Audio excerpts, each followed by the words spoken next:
ಶಾಂತಿಯುತವಾಗಿ ನಡೆಯುತ್ತಿದ್ದ ಬೆಳಗಾವಿ ಅಧಿವೇಶನದಲ್ಲಿ ನಿನ್ನೆ ಕೋಲಾಹಲವೇ ಸೃಷ್ಟಿಯಾಗಿತ್ತು. ಸಚಿವೆ ಲಕ್ಷ್ಮೀ ಹೆಬ್ಬಾಳ್ಕರ್ ಬಗ್ಗೆ ಬಿಜೆಪಿ ಎಂಎಲ್ಸಿ ಸಿಟಿ ರವಿ ಆಡಿದ ಅದೊಂದು ಮಾತು ಸಂಘರ್ಷಕ್ಕೆ ಕಾರಣವಾಗಿತ್ತು. ಮಾತಿನಿಂದಲೇ ಆಪತ್ತು ತಂದುಕೊಂಡಿರುವ ಸಿಟಿ ರವಿ ಸದ್ಯ ಅರೆಸ್ಟ್ ಕೂಡ ಆಗಿದ್ರು. ಬೆಂಗಳೂರು ನ್ಯಾಯಾಲಯಕ್ಕೆ ವರ್ಗಾವಣೆ ಮಾಡ್ತಿದ್ದಾರೆ. ಈ ಮಧ್ಯೆ ಸಿಟಿ ರವಿ ವಿರುದ್ಧ ಮಹಿಳಾ ಆಯೋಗಕ್ಕೆ ಕರ್ನಾಟಕ ಪ್ರದೇಶ ಕಾಂಗ್ರೆಸ್ ಸಮಿತಿ ವತಿಯಿಂದ ದೂರನ್ನ ನೀಡಲಾಗಿದೆ.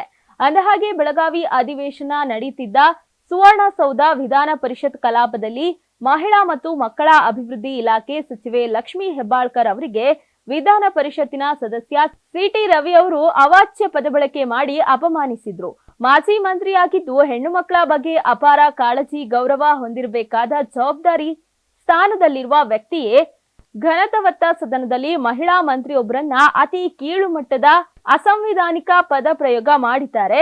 ಇದು ನಾಡಿನ ಇಡೀ ಹೆಣ್ಣು ಕುಲಕ್ಕೆ, ಅವರ ಭಾವನೆಗಳಿಗೆ, ಅವರ ಘನತೆಗೆ ಉಂಟು ಮಾಡಿರುವ ಅಪಮಾನ. ಹೀಗಾಗಿ ಈ ವಿಚಾರವನ್ನ ಗಂಭೀರವಾಗಿ ಪರಿಗಣಿಸಿ ಉನ್ನತ ಮಟ್ಟದ ತನಿಖೆಗೆ ಆದೇಶ ನೀಡಬೇಕೆಂದು ಕೋರಲಾಗಿದೆ.